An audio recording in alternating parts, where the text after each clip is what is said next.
नमस्कार साथियों, न्याय के इस उत्सव में आप सबका स्वागत है।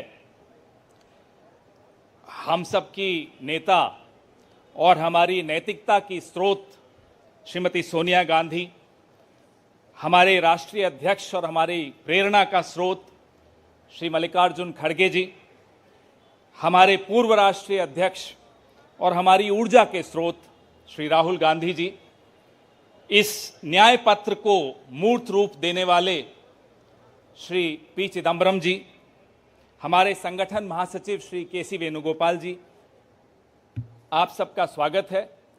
सर्वप्रथम वेणुगोपाल जी सबका स्वागत करेंगे।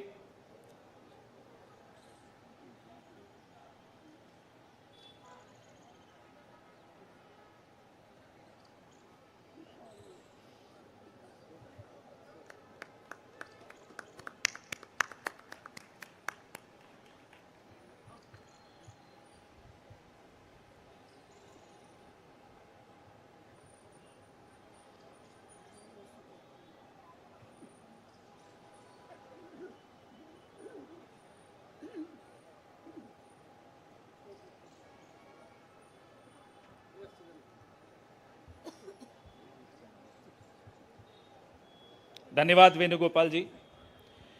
साथियों, हमारे नेतृत्व के लिए और हमारी पार्टी के लिए न्याय केवल एक शब्द नहीं है।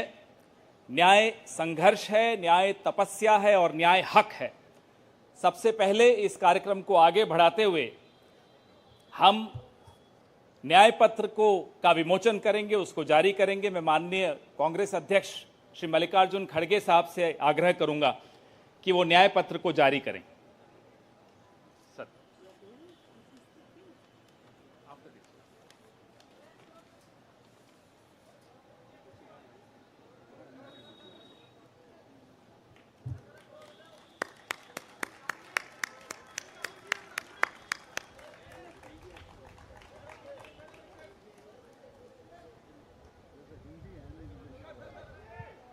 या both Hindi.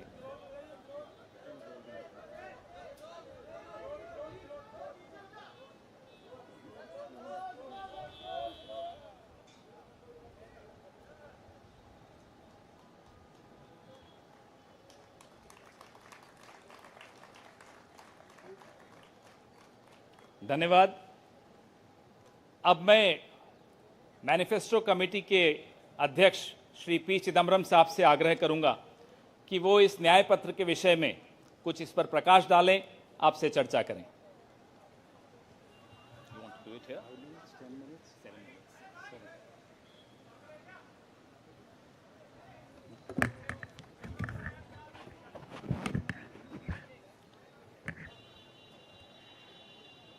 Honorable Congress President, Honorable former Congress President Srimati Sonia ji, Honorable former Congress President Shri Rahul ji, General Secretary Shri K.C. Venugopal, members of the Congress Working Committee, senior leaders of the Congress, Karyakartas of the Congress, members of the media. I'm thankful to the Congress President for releasing the Congress Manifesto for the 2024 elections. Earlier, the draft Congress Manifesto was thoroughly discussed in the Congress Working Committee. The recommendations of the members of the Congress Working Committee were taken into consideration, and with the final approval of the Congress President, some changes were made to the draft manifesto. And what we have today is the final manifesto approved by the Congress Working Committee and the Congress President. The broad theme of the manifesto is justice. Every aspect of justice has been threatened, weakened, diminished, and in some cases denied in the last 10 years, especially in the last 5 years. Members of the media will recall that in 2019, we had warned of what is likely to happen between 2019 and 24 should the BJP come back to power. We were not soothsayers, but we were active workers on the ground who could sense what is happening in this country. I'm sorry to report that what we had predicted in 2019 has come to pass in 2024. We had said institutions will be diminished or captured. That has happened. We had said freedom will be restricted, and that has happened. We had said that the weaker sections of the people will be denied their rights and their privileges. That has happened. We had said that Parliament will be diminished. That has happened. We had said that we will inexorably move towards an autocracy. We are already described as an electoral autocracy by many, many thinkers of the world. That has happened. While we are unhappy that what we had predicted has happened, we have in this manifesto suggested bold measures to reverse the damage that has happened in the last 5 to 10 years. The overall theme of the Congress manifesto is 3 powerful words: work, wealth, and welfare. I shan't take long. I'll explain each word in one sentence. Work means we must create jobs. If anybody had any doubt, read the report of the ILO that was released 10 to 15 days ago. The government came up with a lame defense through the chief economic advisor, but the defense only made it worse. The ILO report shows that unemployment has assumed monstrous proportions in this country. Yesterday, the media carried a report that 30% of the outgoing class in the Indian institutes of technology, the premier institutions of our country, are unemployed. They have not been placed. Jobs, jobs, jobs is a cry everywhere in India. Work encapsulates that section on work. The sections on work encapsulates what we will do to create jobs. The second is wealth. Wealth must be created before it is distributed. On the contrary, the 5 years of the Modi government shows that wages have been stagnant in this country. The average income of the bottom 50% has either remained stagnant or diminished or decreased for the bottom percentiles. We have to create wealth, and that can only be created by growth. The UPA government delivered 8.5% growth in its first term, 2004 to 2009. And over a 10-year period, Dr. Manmohan Singh's government delivered 7.5% growth. Even the futile attempt by the BJP government to revise the figures made it 6.7%. But over the last 10 years, the average growth is only 5.8, and if you count the year that ended on 31st March, given the inflated figures, it will still be 5.9. The difference between 7.5 and 5.9 may appear to be trivial, 1.6%, but it's not a trivial difference. It is the difference that makes between a moderately slowing economy and a robust economy. So the second broad theme is wealth. We have to create wealth, which means we must have investment, capital investment, private investment, government investment, and foreign investment. Once we create jobs and once we set in motion policies that will create wealth, this country will go back to the high growth path of the UPA governments. The third section, which addresses many aspects of justice, is welfare. So work, creating wealth, which results in welfare. The welfare of whom? I have always accused the BJP government, the Modi government, is a government of the rich, by the rich, and for the rich. This government is driven only by the interests of the top 1% of this country. But we have to look at the bottom 50%. The bottom of the pyramid, the bottom 50% is as important as those who are well off. And in the bottom 50%, as we go down the ladder, the bottom 20% are extremely poor. It has been estimated that 23 crore people are still poor in this country. UPA government lifted 24 crore people out of poverty.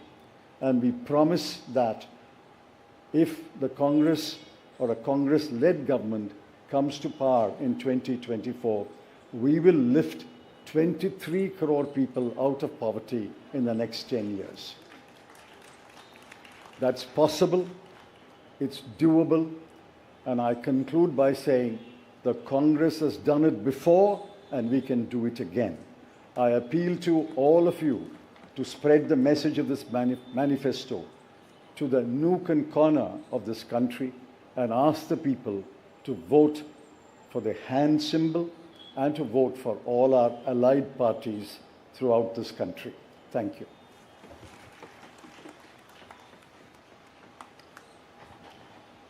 धन्यवाद चिदम्बरम साहब। मैं माननीय राष्ट्रीय अध्यक्ष श्री मल्लिकार्जुन खड़गे साहब से आग्रह करूंगा कि वो दो शब्द कहें।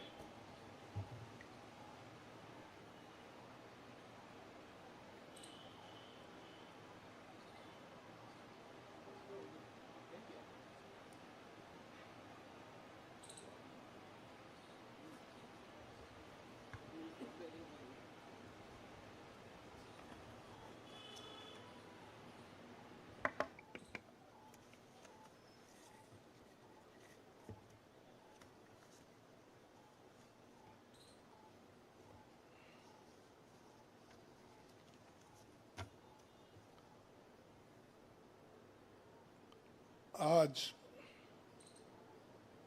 हमारे कांग्रेस चुनाव घोषणा पत्र जारी करने के मौके पर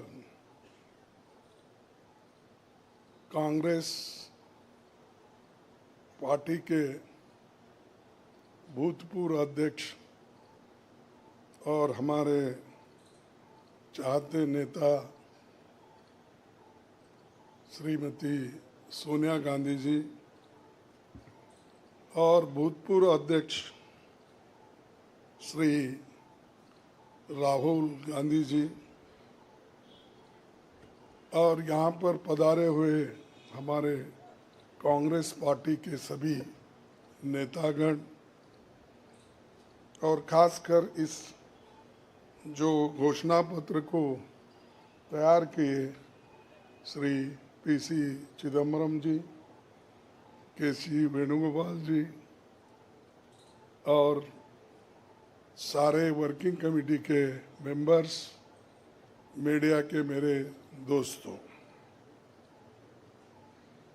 आज मुझे ये भी याद करना है कि बाबू जगजीवन राम का जन्मदिन भी है। और जो बाबू जगजीवन राम हमारे पार्टी में बहुत साल तक 1947 से लेकर 1984 तक 1984 तक वो इस पार्टी में रह के काम किए। फिर जो कुछ उनका कंट्रीब्यूशन था, ये बड़ा कंट्रीब्यूशन मिनिस्ट्री में उन्होंने किया। ऐसे दिन आज हम ये घोषणा पत्र गरीबों के लिए हम अर्पित कर रहे हैं। आज भारतीय राष्ट्रीय कांग्रेस के 2024 के लोकसभा चुनाव का घोषणा पत्र जारी किया जा रहा है। इस मौके पर मैं आप सभी का स्वागत करते हुए 22 दिसंबर 2023 को जो चिदम्बरम जी की अध्यक्षता में 16 सदस्यीय कांग्रेस मैनिफेस्टो कमेटी बनी थी और 19 मार्च को CWC ने इसे मंजूरी दी थी। व्यापक जनभागीदारी और संपर्क के बाद हमारा घोषणा पत्र बना है। इसके लिए वेबसाइट आवाज भारत की बनी, जिस पर भी काफ़ी सुझाव मिले। हमारा ये घोषणा पत्र देश के राजनीतिक इतिहास में न्याय के दस्तावेज के रूप में याद किया जाएगा। राहुल जी के नेतृत्व में चली भारत जोड़ो न्याय यात्रा में 5 पिलर्स पर ध्यान केंद्रित किया गया था। यात्रा के दौरान युवा न्याय, किसान न्याय, नारी न्याय, श्रमिक न्याय और हिस्सेदारी न्याय की घोषणा की गई थी। जहाँ कहीं भी हम गए इन न्याय की बात हमने करी थी और इसकी गारंटी भी हमने दी है। इन 5 पिलर्स में से 25 गारंटी निकलते हैं। हर 25 गारंटी ने किसी ना किसी को लाभ मिलने का इसके अंतर्गत यहाँ पर हमारे मैनिफेस्टो में भी है और इसके लिए जो हम पहले से ही करते हुए आए हैं वो भी हमने इसका उल्लेख किया है।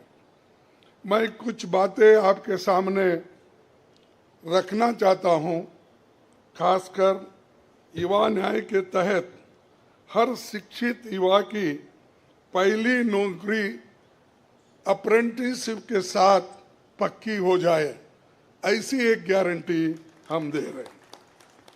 और उसके लिए हम 1 लाख रुपए, उसके लिए हम एक अप्रेंटिसशिप कोर्स करने वालों को खर्च करेंगे और इससे ये फायदा होगा, किसी ना किसी जगह उसको पक्की नौकरी मिलेगी, क्योंकि ये स्किल डेवलपमेंट के तहत और बहुत से इंडस्ट्रीज में इनको काम मिलेगा।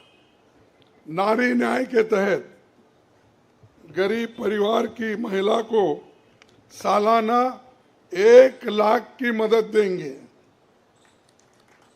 कोई तालियां नहीं बजा रहे, क्या बात है? गरीब परिवार की महिला को सालाना 1 लाख की मदद देंगे और किसान न्याय के तहत किसानों की कर्ज माफी और MS की कानून की गारंटी भी हम देंगे। और श्रमिक न्याय, इसके तहत मनरेगा में भी 400 रुपए, ये न्यूनतम कम से कम 400 रुपए मजदूरी दिया जाएगा। हिस्सेदारी न्याय में सामाजिक आर्थिक समानता के लिए हर व्यक्ति और हर वर्ग की गिनती या जातीय जनगणना होगी, जिससे सबको फायदा होगा, या किसी के फॉर में किसी के अगेंस्ट में ये नहीं है कि हालात को समझने के लिए ये जातीय जनगणना करेंगे, जैसा कि SC/ST की जातीय जनगणना होती है। और वैसा ही जो पिछड़े लोग हैं और भी ये अपर कास्ट में भी गरीब लोग हैं, सबकी हालत क्या है ये जानने के लिए हम जातीय जनगणना कराएंगे और इसका फायदा हर वर्ग को मिलेगा। हमारे घोषणा पत्र में संवैधानिक न्याय कॉन्स्टिट्यूशनल जस्टिस खंड में लोकतंत्र बचाओ, भय से मुक्ति से लेकर मीडिया, न्यायपालिका आजादी, भ्रष्टाचार के खिलाफ मुहिम जैसे मुद्दे, कला संस्कृति जैसे विषय भी है। आर्थिक न्याय इकोनॉमिक जस्टिस खंड में आर्थिक नीतियों, बेरोजगारी, टैक्सेशन और टैक्स रिफॉर्म्स, ये सारी चीज़ें उसमें हम लाएंगे। इंडस्ट्री और इंफ्रास्ट्रक्चर पर ठोस काम हम करेंगे। राज्य न्याय जस्टिस फॉर द स्टेट्स में संघीय विकास पूर्वोत्तर भारत पर रोशनी हम डाले हैं, और जहां कहीं भी फेडरल स्ट्रक्चर को धोखा होगा, हम उस वक्त अपनी आवाज़ उनके साथ भी उठाएंगे, और जब हमारी गवर्नमेंट आएगी तो उनको बराबरी का हिस्सा देंगे, और ताकि वो पैसे के लिए तरस न हो, चाहे वो ड्रॉट हो, फ्लड हो, डिसास्टर्स हो, इसके लिए नेचुरल डिसास्टर, इन सब के लिए फेडरल गवर्नमेंट को कानून के तहत जो मदद मिलना चाहिए वो हम जरूर उनको दिलाएंगे। उसी के साथ देश की प्रतीक्षा और आंतरिक सुरक्षा के महत्व को ध्यान में रखकर रक्षा न्याय की भी खंड है, जिसमें विदेश नीति भी है, और विदेश नीति हमारी अब तक सफल हुई है, और उसी नीति पे अगर ये लोग काम करते थे और ठीक ढंग से चलते थे, और बहुत से मुश्किल हमको आज जो आ रहे हैं वो कभी नहीं आते थे। तो इसीलिए हम अपना रक्षा न्याय का देश की रक्षा के लिए पूरा हम काम करेंगे। आखिरी एक महत्व का बिंदु पर्यावरण न्याय भी देंगे। आप सभी से मैं अनुरोध करूंगा कि घोषणा पत्र को बारीकी से देखें, पढ़ के इसमें आपको भविष्य के भारत की शानदार नया तस्वीर दिखेगा, और इसके लिए आप ठीक ढंग से आप काम कर सकते हो। आजादी के बाद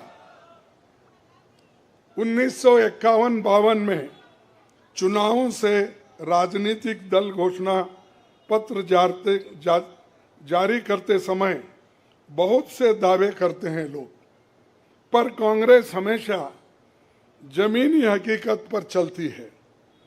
1951 में पंडित जवाहरलाल नेहरू के नेतृत्व में हमारा जो घोषणा पत्र जारी हुआ, उसका नाम था व्हाट कांग्रेस स्टैंड्स फॉर। उसका नाम था व्हाट कांग्रेस स्टैंड्स फॉर। पहले घोषणा पत्र को लेकर ये टिप्पणी की गई थी, no exaggerated claims were made, no ambitious plans to entice public or deceive the electorate had been placed before them. A realistic, view of what was capable of achievement and implementation alone was presented. ये पंडित जवाहरलाल नेहरू जी के ज़माने में घोषणा पत्र दी थी जो realistic है, जो ग्राउंड लेवल पे हम कर सकते हैं, उसी के बारे में उन्होंने बोला था। किसी को फंसाने के लिए नहीं, झूठ बोलने के लिए नहीं, हम जो भी कहते हैं वो करके दिखाते हैं, ये उनका कहना था। और वही आज भी हम कर रहे हैं, जो कर सकते हैं वही हम इसमें घोषणा पत्र में लिखे हैं। और बहुत से हमारे विद्वानों से भी हम बात किए हैं कि इसमें क्या कर सकते क्या नहीं कर सकते, उनके सलाह के मुताबिक ही आज हमने ये सारी चीज़ें आपके सामने रखे हैं। ये हमारा 139 ईयर्स साल का शानदार इतिहास है। ये देश के सामाजिक आर्थिक विकास की गति को बहुत तेज करेगा। किसानों, मजदूरों और महिलाओं, युवाओं, गरीबों, वंचित तबकों के विकास के जो बंद दरवाजे हम खोलेंगे, क्योंकि एक मोदी सरकार में ये सारे दरवाजे गरीबों के लिए, महिलाओं के लिए, युवाओं के लिए बंद है। हम जब सत्ता में आएंगे ये दरवाजे सब हम गरीबों के लिए खोल देंगे, उनका विकास करेंगे, ये हमारी प्रतिज्ञा है। डॉक्टर मोदी जी, डॉक्टर मनमोहन सिंह के नेतृत्व वाली हमारी यूपीए सरकार की बहुत आलोचना करते हैं, लेकिन उस 10 साल में हमने MNREGA, right to education, RTI, खाद्य सुरक्षा, वनाधिकार, भूमि अधिग्रहण कानून और रेहड़ी पटरी वालों की अधिकार समेत कई कदम हमने उठाया है। और उसकी जो कर्ता धर्ता है श्रीमती सोनिया गांधी जी यहाँ पर मौजूद है। उन्होंने बारीकी से इन मनरेगा को और खास करके फूड सिक्योरिटी को बहुत लड़ा, क्योंकि मुझे मालूम है, सब चीज़ मैं यहाँ पर नहीं कह सकता कि उन्होंने इतने ये 2-3 प्रोग्राम के लिए बहुत गुस्से में रहते थे। जब तक वो इम्प्लीमेंट नहीं होता तब तक वो खामोश नहीं बैठे और कैबिनेट के लोगों को बोलते रहे थे कि ये क्या हुआ। जब हुआ तब वो भी खुशी मना लिए और हम भी लोग बोले कि भाई ठीक हो गया। और जब बाहर इसका गया कि जो ये मनरेगा का, फूड सिक्योरिटी का और कंपलसरी एजुकेशन का ये जो संदेश बाहर गया, तब लोग सभी खुश होने लगे, सभी बोलने लगे ये बहुत अच्छा यूपीए गवर्नमेंट ने किया, सोनिया गांधी जी ने किया। ये बात बाहर आ गई। इसीलिए ये हमारा जो पहले से गरीबों के लिए वायदे थे वो हम पूरे करेंगे। मोदी जी 10 सालों में इसके मुकाबले का एक काम भी नहीं कर सके। आप बताइए कौन सी ऐसी बड़ी फैक्ट्री जो एम्प्लॉयमेंट क्रिएट कर सकती है, जो नेहरू जी के ज़माने में बने वैसे कोई एक बड़े बड़े काम उन्होंने किया है। जिस देश में एक सुई नहीं बनती थी उस देश में पंडित जवाहरलाल नेहरू, इंदिरा गांधी जी ने रॉकेट बनाकर उड़ा कर दिखाया। और बहुत से जो साइंटिफिक योजनाएं थी हमने बनाए। अब मोदी जी के ज़माने में तो गालियां देने का छोड़ के दूसरा तो मैं नहीं सुना। और उसके अगर कोई छुपे हुए काम है तो मेरे को बताओ, ताकि मैं भी उसकी प्रशंसा करूंगा। लेकिन आज हम गारंटी जो भी दे रहे हैं, हम चंद स्टेट में करके दिखाए हैं। हिमाचल में करके दिखाए, कर्नाटक में करके दिखाए, तेलंगाना में करके दिखाए। जहाँ कहीं भी हमारी सरकार है और राजस्थान में भी हमने कई नई चीजें की, वहां भी करके दिखाए। तो ये हम जो कहते हैं, मैं पहले ही कहा, वो हम करते हैं और हम डरते नहीं करने के लिए। हमारा कितना भी नुकसान हो, लेकिन गरीबों के लिए हम करते रहते हैं। ये हमारा पहले से कार्यक्रम है। और मैं चंद बातें इस मौके पर, थोड़ी देर हो गई तो क्षमा चाहता हूं, मैं चंद बातें आपके सामने रखना जरूरी समझता हूं। और आज क्या हो रहा है, विपक्षी नेताओं को जेल में बंद किया जा रहा है। चुनाव में सबको समान अवसर नहीं है और कई मुकदमे एक के ऊपर एक, छोटी छोटी, और हमारे पार्टी के ऊपर इतना बड़ा जुल्म किया और इतने हमारे को पेनल्टीज डाले। 3,567 करोड़ रुपए का हमारे ऊपर उन्होंने पेनल्टी डाली। क्या ये लेवल प्लेइंग ग्राउंड है? और ये हमारे ऊपर आज हो रहा, कल मीडिया के ऊपर होगा, मीडिया हाउसेस के ऊपर होगा, सबके ऊपर होगा। तो इसीलिए इसको, इस देश के डेमोक्रेसी को बचाना है, संविधान को बचाना है। इसीलिए हम सब लोग, देश के लोग एक होना चाहिए और लड़ना चाहिए। और जो ऑटोक्रेटिक मोदी साहब है, उनको हटाना चाहिए। ये मेरा आपसे विनती है। जब तक आप ये काम नहीं करेंगे, तब तक हम सिर्फ बातों से नहीं होगा।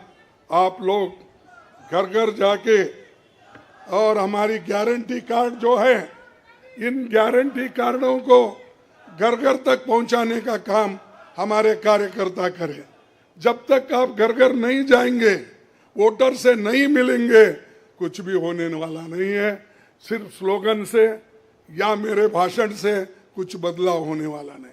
बदलाव होगा तुम जनता से जब मिलेंगे, घर घर जाएंगे, महिलाओं से मिलेंगे, युवाओं से मिलेंगे, और जितने भी हमारे पेरेंट्स हैं, बड़े हैं, उनसे मिलके, किसानों से मिलके आप लोग काम करेंगे, तभी हम कुछ हासिल कर पाएंगे।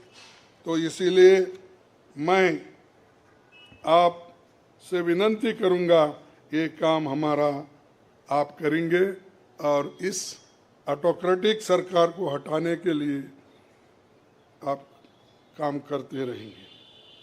अब बीजेपी का तो ऐसा है, चंदा दो धंधा लो, चंदा दो धंधा लो, कॉन्ट्रैक्ट लो, पैसे दो। तो उन्होंने काम किया और वो कहते हैं कि भ्रष्टाचार मिटाऊंगा। अरे भाई, 25 लोग हमारे बड़े बड़े नेताओं को आपने लिया और 25 नेताओं में 2 को तो एक पूरा एक्सोनरेट किया और 23 लोगों को फिर उनको भी एक्सोनरेट किया। अरे शाह साहब के वॉशिंग मशीन में इतने लोग जो भी जा रहे हैं क्लीन होके आ रहे हैं, और भ्रष्ट लोग तुम्हारे साथ है, बदनाम हमको कर रहे हैं। मेरे पास तो नहीं है ना, मेरे पास जब तक थे तो आपने बोला वो भ्रष्ट है, फिर आप वो क्लीन कैसा हो गए, प्रामाणिक कैसा हो गए, ठीक कैसा हो गए? तो ये खुद ही इधर डराते हैं, उधर सब चोरों को लेते हैं। तो ये मेरा कहना है। इसीलिए आप इस बात को सोचिए, और हम सालों से गरीबों की सेवा करते हुए आए हैं, आगे भी हम करते रहेंगे। और जितने भी उन्होंने काम किया, मैं यहाँ गिनता नहीं, क्योंकि रेलवे में क्या किया, इन्फ्लेशन का क्या किया, अनएम्प्लॉयमेंट का क्या किया, ये सारे अगर बोलते कहूँ तो आप भी थक जाएंगे। तो इसीलिए मैं ज़्यादा नहीं बोलता, आप सबको मालूम है, और हमारे पूरे इलेक्शन मैनिफेस्टो में वो चीज़ वहाँ पर है। इसीलिए आप तमाम को मैं धन्यवाद अर्पित करता हूँ कि आप ऐसे वक्त जो हमको साथ दे रहे हैं, जिस वक्त लोग डर डर के चंद लोग भाग जा रहे हैं। वो डरने वाले कौन है? जो आदमी कुछ चोरी करता है वही डरता है। जो आदमी ठीक है, अपने उसूलों पे खड़ा है, उसको कोई नहीं डराता। अगर डराएगा तो भी वो उसूलों पे ठहरे हुए लोग डरेंगे नहीं। तो इसीलिए हम लोग डरने वाले नहीं। हमारे नेता श्रीमती सोनिया गांधी जी, राहुल गांधी जी, डर उनमें नहीं है और डर का नाम भी नहीं है। और डर ये शब्द उनके पास नजदीक आता नहीं। वो डर सिर्फ मोदी को है, क्योंकि वो हमारे लोगों को ले लेके 400 पार बोलते फिर रहा है। अरे मणिपुर जैसे एरिया में नहीं जा सके, देश में विदेश में 14 फेरियां लगाए, देश में इलेक्शन का प्रचार सरकारी फंड से किया गया, सरकारी वैन से किया गया, लेकिन मणिपुर वो देखे नहीं। क्यों नहीं गए भाई? आपकी तो 56 इंच की छाती है, आपको डर कुछ भी नहीं है। हाँ, आप जा सकते हैं, लेकिन वहां हमारे नेता राहुल गांधी जी जा सकते हैं लोगों के साथ। आप क्यों नहीं जा सकते? क्योंकि आपको डर है, और डरने वाला आदमी देश की भलाई कभी नहीं करता। बाय चांस आया, अब आगे लोग उसको देखेंगे और आप भी मजबूती के साथ हमारे साथ खड़े होंगे। इतना ही कहते हुए मेरे 4 शब्द को समाप्त करता हूं। जय हिंद।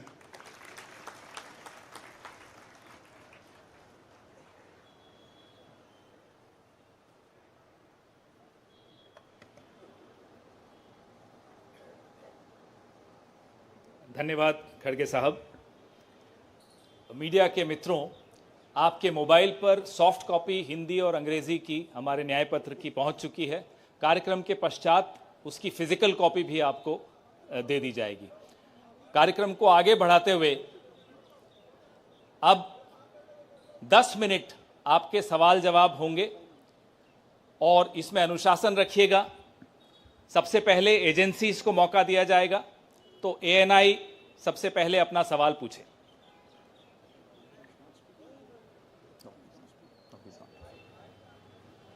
माइक दे दीजिएगा मीडिया के साथियों को।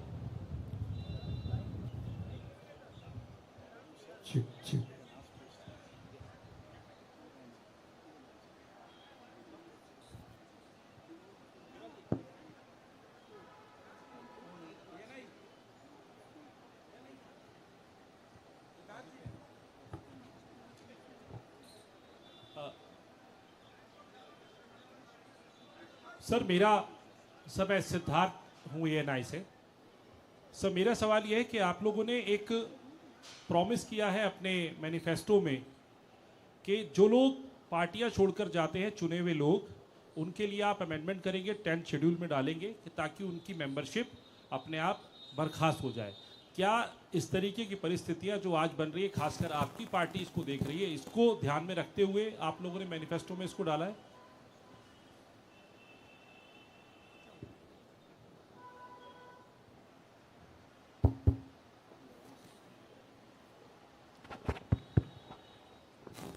You are asking about the anti-defection law, which is now in the 10th schedule. Over the years, political parties, especially defectors, have exposed the limitations of the 10th schedule. So the 10th schedule has to be amended. Check. What is he saying? The 10th schedule is to be amended. Our position is that moment a defection takes place, he should be instantly disqualified.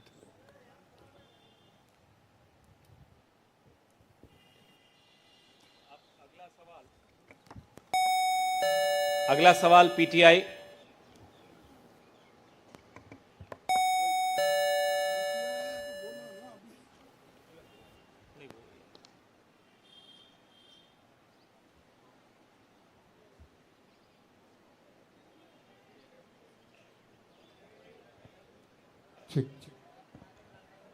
Sir, the focus of the manifesto is on the 25 guarantees that the Congress has already announced. So will this election be a fight between Congress's guarantees and Modi ki guarantee?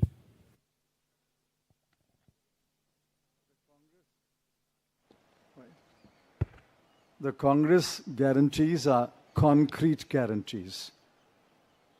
We have spelt out in English and Hindi and in due course in different languages what each guarantee means, what each guarantee will deliver to the people.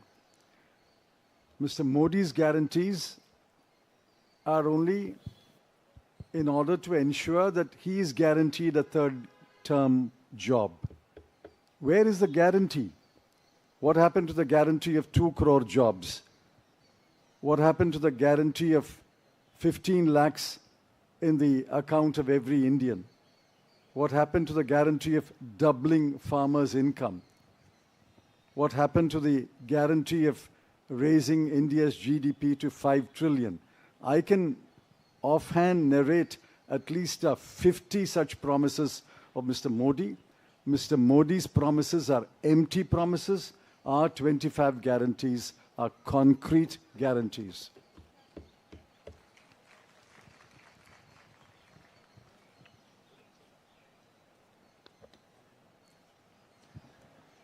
Good afternoon. I agree with what Mr. Chidambaram ji said. But this election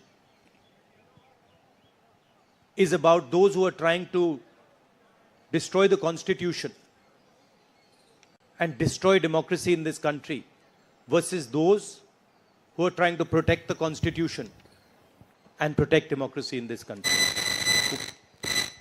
We do believe that it is very important, once this fight is won, that we look after the interests of the vast majority of our people, that India is not run for 2 or 3 large conglomerates, large businesses, that it is run for the vast majority of people, that we are not a nation of monopolies, we are a nation where there is fair competition among businesses. So I think it's important to understand that this election is a fundamentally different election. I don't think democracy has been as much at risk, the Constitution has been as much at risk as it is today. In Hindi, sir. ये जो चिदम्बरम जी ने कहा उससे मैं सहमत हूं, मगर ये जो चुनाव है ये लोकतंत्र को और संविधान को बचाने का चुनाव है. एक तरफ एनडीए नरेंद्र मोदी जी जो कॉन्स्टिट्यूशन पर आक्रमण कर रहे हैं, लोकतंत्र पर आक्रमण कर रहे हैं, इंस्टीट्यूशंस को कैप्चर कर रहे हैं, और दूसरी तरफ इंडिया अलायंस जो कॉन्स्टिट्यूशन की रक्षा करता है, लोकतंत्र की रक्षा करता है. तो ये चुनाव इन दोनों फोर्सेस के बीच में है. धन्यवाद. मौसमी सिंह, आज तक.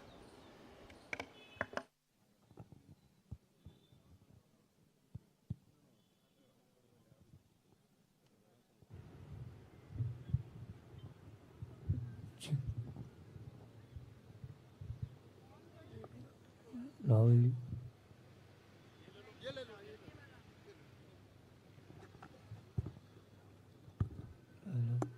हेलो.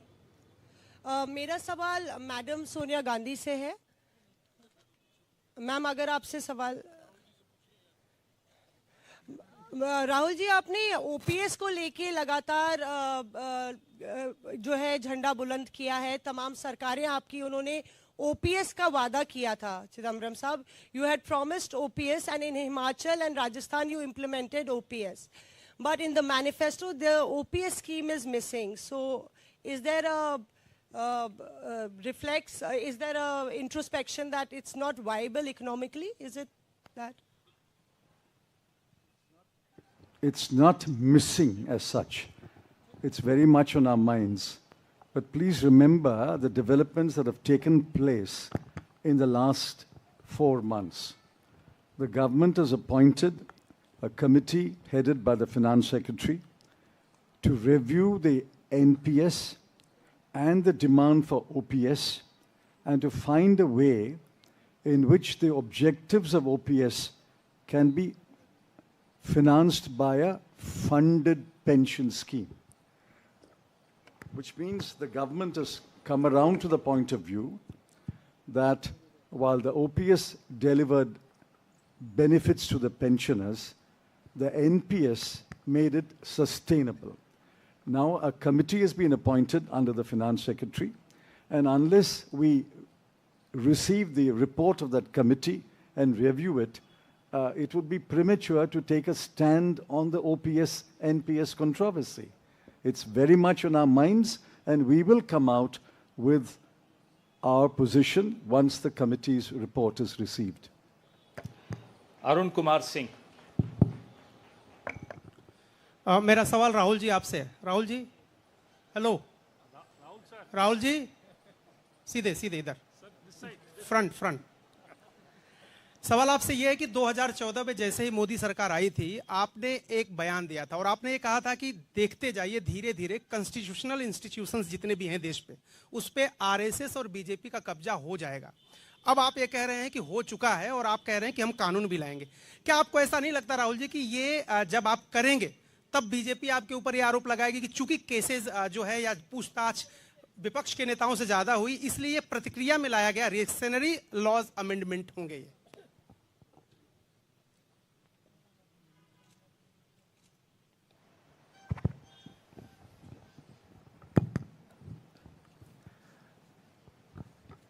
सबसे पहले ये समझना होगा कि हिंदुस्तान के राजनीतिक स्ट्रक्चर में हो क्या रहा है। आरएसएस ने और बीजेपी ने और खासतौर से नरेंद्र मोदी जी ने जो स्ट्रैटेजी बनाई है, उसका फाउंडेशन क्या है, उसकी नींव क्या है, सबसे पहले यह समझना है। नरेंद्र मोदी जी ने जैसे अदानी जी की मोनोपोली है पोर्ट्स पर, इंफ्रास्ट्रक्चर पर, डिफेंस में, वैसे नरेंद्र मोदी जी ने पॉलिटिकल फाइनेंस की मोनोपोली बनाई है। कैसे बनाई है? ED, CBI, income tax department का प्रयोग करके। अगर आप बॉन्ड स्कीम्स को देखें तो उसमें साफ दिख जाता है कि नरेंद्र मोदी जी ने, बीजेपी ने एक प्रकार से पॉलिटिकल फंडिंग एक्सटॉर्शन से, धमकी से, प्रेशर से बनाई है। खारगे जी ने कहा जो भी भ्रष्ट हैं वो सब बीजेपी में जा रहे हैं। उसका कारण है क्योंकि नरेंद्र मोदी जी चाहते हैं कि पॉलिटिकल फाइनेंस की मोनोपोली उनके हाथों में हो। अब हमारे बैंक अकाउंट बंद कर दिए, हमारे पास ओरिजिनल रास्ता जो था वही हमारा रास्ता है। हम जनता के साथ जाकर मिलकर उनके लिए लड़ते हैं। ये जो मैनिफेस्टो बना है, ये मैनिफेस्टो कांग्रेस पार्टी ने नहीं बनाया है। यह मैनिफेस्टो हिंदुस्तान की जनता ने बनाया है। हमने सिर्फ इसको लिखा है, ठीक है। और हमने सिर्फ इसको लिखा है, जो किसानों ने हमें बताया, खारगे जी को बताया, मुझे बताया, बाकी नेताओं को बताया, वो हमने लिखा है। चाहे वो रोजगार की बात हो, चाहे वो कॉन्ट्रैक्ट लेबर की बात हो, हजारों लोगों से बात करके हमने ये हिंदुस्तान की आवाज है, ये लिखी है। मगर जो राजनीति में आज हो रहा है वो क्लियर है कि सब पार्टीज को नरेंद्र मोदी, ईडी, सीबीआई, इन इंस्टीट्यूशंस को कैप्चर करके फाइनेंशियली मोनोपोली बना रहे हैं अपनी। और चुनाव के बाद रियलिटी है कि ये जो फाइनेंशियल मोनोपोली बड़ी इंटरेस्टिंग चीज है, क्योंकि सारा इंफॉर्मेशन, सारा का सारा इंफॉर्मेशन, किससे एक्सटॉर्शन किया है, किसको कॉन्ट्रैक्ट दिया है, कॉन्ट्रैक्ट देने के बाद उसने कितना पैसा दिया है, वो पूरी ब्लूप्रिंट, पूरी की पूरी ब्लूप्रिंट इलेक्टोरल बॉन्ड्स में लिखी हुई है। तो नरेंद्र मोदी जी ने आज नहीं तो कल ऑपोजिशन को पूरी chargesheet, proof sheet electoral bonds के थ्रू पकड़ा दी है। तो इसीलिए थोड़ा टेरर हो रहा है उनको, इसीलिए नंबर निकला है 400 पार। इसलिए ये महाराष्ट्र में हमारे नेता ले जा रहे हैं, हरियाणा में सब जगह हमारे नेता ले जा रहे हैं, क्योंकि उनको लग रहा है कि भैया अगर 400 पार नहीं 180 हो गई, 160 हो गई, 140 हो गई तो नैया पार हो जाएगी। Thank you. आशीष सिंह।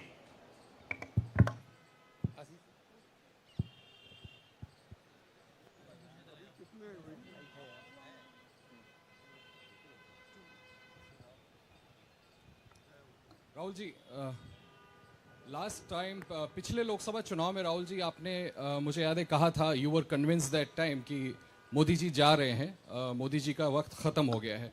ऐसा हुआ नहीं, होता है राजनीति में।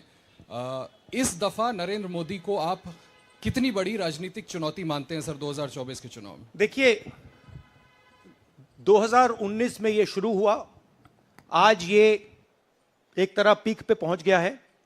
हिंदुस्तान के सारे इंस्टीट्यूशंस उनके हाथ में हैं, पॉलिटिकल फाइनेंस की मोनोपोली उनके हाथ में है, CBI, ED, income tax, EC, ये सारे के सारे बीजेपी के हाथ में है, बीजेपी के कंट्रोल में है। तो जैसे मैंने अपने भाषण में कहा, cricket match is a rigged match. Cricket match is not a fair match.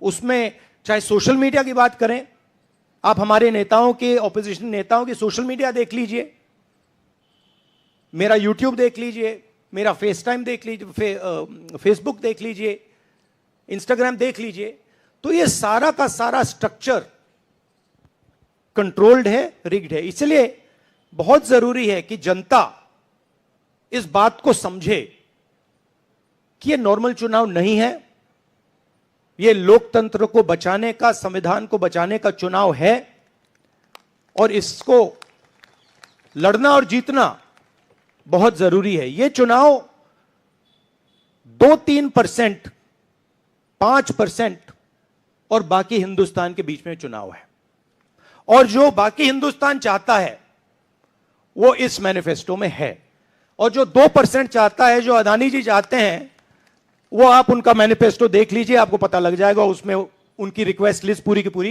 आपको मिल जाएगी। Thank you. आखिरी सवाल कुमार विक्रांत सिंह।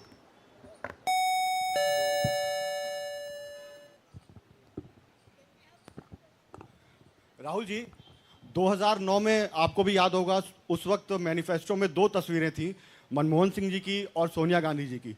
पूछा गया था पीएम कैंडिडेट कौन होगा, सोनिया जी ने अपनी तस्वीर छुपा ली थी। आज 2 तस्वीरें हैं, राहुल गांधी जी की और खड़गे जी की। कोई तस्वीर छुपाएंगे, कोई दिखाएंगे? नहीं, ये आप बड़े डिस्ट्रैक्शन वाले क्वेश्चन पूछते हो। देखिए, इंडिया गठबंधन में डिसीजन लिया गया है कि हम मिलकर एक साथ आइडियोलॉजिकल चुनाव लड़ रहे हैं। चुनाव जीतने के बाद लीडर कौन होगा, प्राइम मिनिस्टर कौन होगा, वो पूरा का पूरा जो कोलिशन है वो मिलकर डिसाइड करेगा। Thank you. धन्यवाद। अब कार्यक्रम की समाप्ति से पहले श्री केसी वेणुगोपाल कल के कार्यक्रम के विषय में आपसे 2 शब्द कहेंगे। Dear friends, today we are already released the... Brother, he wants South media chance. इन्हें माइक दीजिए जो साउथ इंडिया से हमारे जो साथी हैं, और ये आखिरी सवाल होगा। चिक चिक।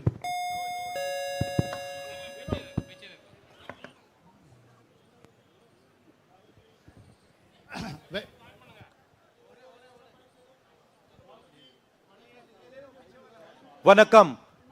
South India's mic is not on, brother. But you have a very strong voice. You can speak without the mic. Sir, Vanakkam. Vanakkam. Venkatraman from Dinamalar, from Tamil Nadu. Advance congratulations to the Congress party, which was due to this serious campaign by the DMK party and Congress leaders. You are going to get 10 out of 10 seats from Tamil Nadu in the forthcoming parliament election. Do you think the same trend will you expect from across the country? Well, you know, I'm not a soothsayer. Unlike many political commentators, I can't predict the future. But what I'm confident of is that this is a much closer election than is being propagated by the media. It is a close election, and we are going to fight an excellent election, and we are going to win the election. Thank you. Please do remember one thing. Please do remember that there was a similar feeling being generated by the press when Mr. Vajpayee was Prime Minister. There was the India Shining campaign. So we have a similar idea being propagated. India Shining with 2-3 new dimensions. International dimension. All sorts of new dimensions. Full support by the monopolists in the country. But do remember what happened to the India Shining campaign. And do remember who won that campaign. Thank you.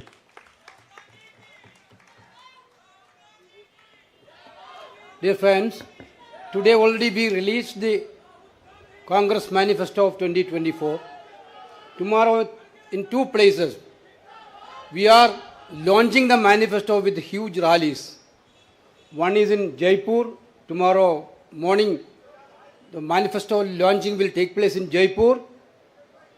And second rally of launching the manifesto will take place in Telangana, Hyderabad in the evening.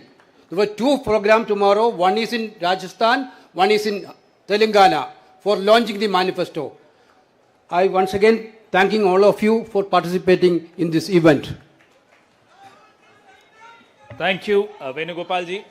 अब सेवा दल के साथियों से आग्रह है कि वो राष्ट्रगान शुरू करें। आप अनुशासन बनाए रखें। राष्ट्रगान के लिए कृपया अपने स्थान पर खड़े हो जाएं। जनगण मन अधिनायक जय हे भारत भाग्य विधाता, पंजाब सिंध गुजरात मराठा द्राविड़ उत्कल बंग, विंध्य हिमाचल यमुना गंगा उच्छल जलधि तरंग, तब शुभ नामे जागे तब शुभ आशीष मागे, गाहे तब जय गाथा जनगण मंगलदायक जय हे भारत भाग्य विधाता।